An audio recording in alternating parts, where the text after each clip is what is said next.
of the more unique events I've had the pleasure of covering for Boating Local was the 2010 Rochester Memorial Day Canoe Race, held in the towns of Rochester and Mattapoisett in southeastern New England.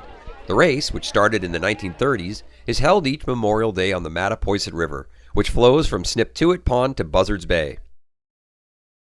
The race begins at Rochester's Grandma Hartley's Pond, just south of Sniptuit Pond, and ends at the Herring Weir at Route 6 in Mattapoisett.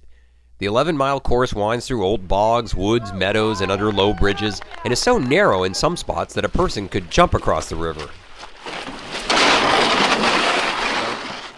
Before the start of the race, we talked to a few of the participants, including race veteran Gary Stopka. This canoe race. How many years have you been in it, Gary? 35 years now.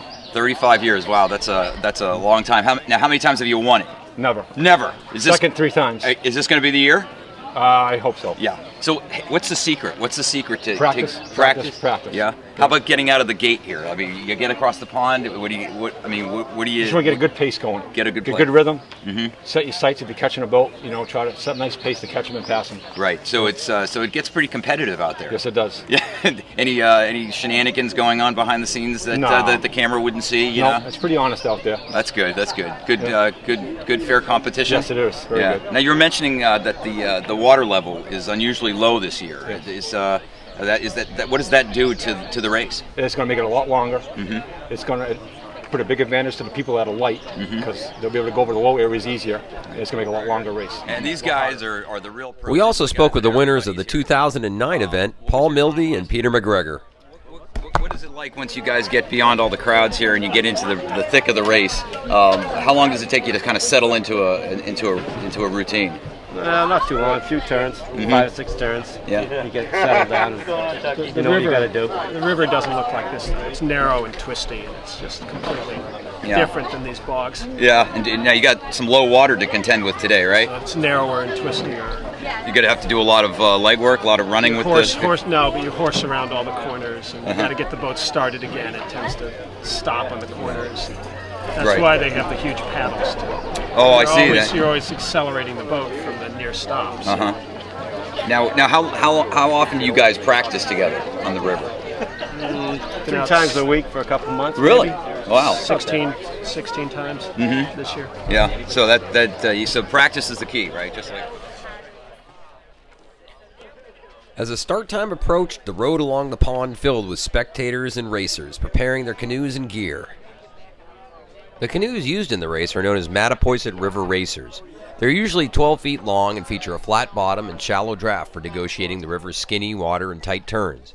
Most are home-built of plywood, although a few high-tech designs built of lightweight Kevlar and fiberglass have emerged in recent years.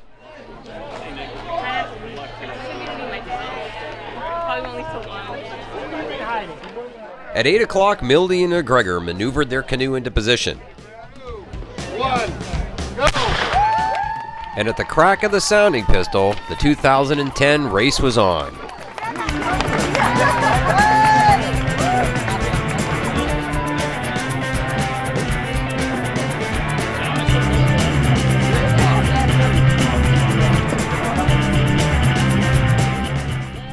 As the first team reached the other side of the pond and carried their canoe around the first obstacle, the next team was given the signal to start.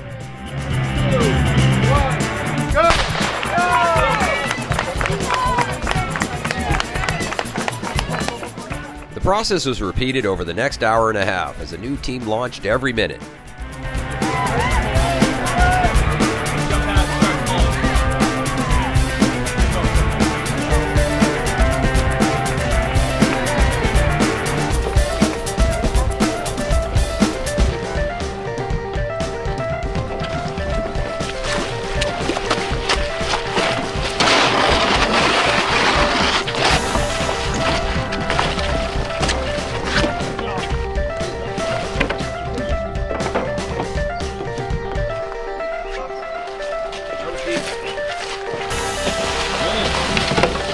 A little bit of a cluster. Lights racing, pull me in, dog.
here I am at the Mattapoisett Herring Run near the very end of the Mattapoisett River, awaiting the arrival of the first contestants. It's a little over an hour and a half after the race began up at the reservoir, and they should be coming any second now.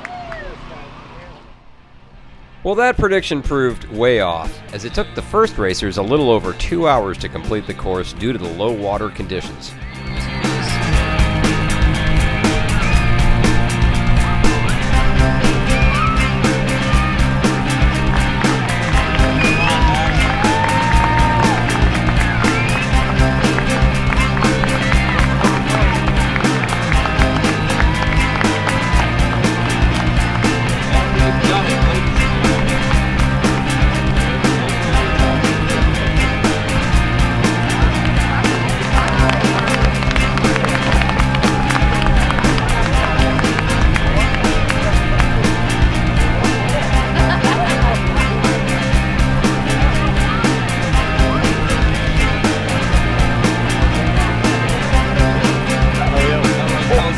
It was tough. Yeah, what was the course like? Very low. Yeah. A lot of work, a lot of hard pulling. Yeah. You look tired. We're here though. Was it one of the more tiring races that you've been in? I think so, yeah. Well, great job. Thank you. Well, here they are, the winners of this year. At the finish line, we caught up with winners Sean Shaw and CJ Hedges, who have been competing as a team since they were kids. Yeah, no, the second half was really low. And this is the first time in probably over maybe 12, 13 years that we finished over 2 hours. So it's it was low, as low as we've ever seen. Ooh, off and on for almost 30 years. 30 years? Yeah. So when did you start? How old were you when you 9. started doing hockey? Is this the first time you won it? Or? No, this would be our 10th. 10th win. While the Rochester Canoe Race is a lot of fun, anyone who thinks this race is just about having a good time only needs to look at the exhausted faces of the paddlers as they cross the finish line. But once ashore, it's time for the racers to join their family and friends and grab some much-needed food and a cold beverage in what is truly a unique southeastern Massachusetts tradition. Well, that's going to wrap it up for me and coverage of the 2010 Rochester Memorial Day Canoe Race. The race is still going on. Contestants are slowly but surely trickling in across the finish line. But I'm going to wrap it up and go get a hot dog and a lemonade and enjoy the rest of Memorial Day. I'm Tom Richardson for Boating Local. See you on the water.